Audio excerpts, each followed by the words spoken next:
Prej disa ditësh në Shqipëri po mbahet stërvitja ndërkombëtare Defender, në të cilën marrin pjesë 8 vende të ndryshme, duke përfshirë vendet e rajonit dhe Shtetet e Bashkuara të Amerikës.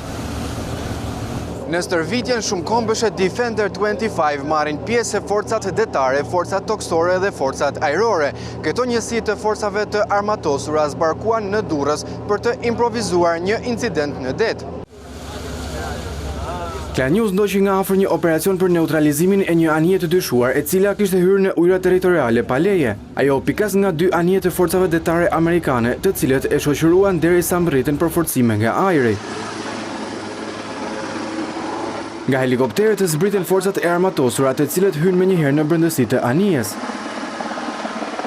Ky është një nga helikopterët Cougar të forcave ajrore, i cili po ulet tek anija Lisus, pjesë e demonstrimit të incidentit në mënyrë për të neutralizuar anijen.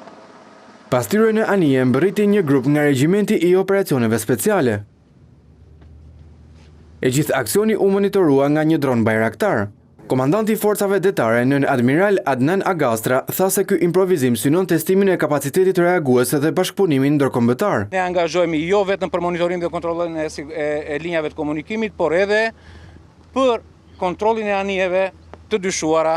Stërvitja Defender ka si qëllim forcimin e aftësive të forcave të NATO-s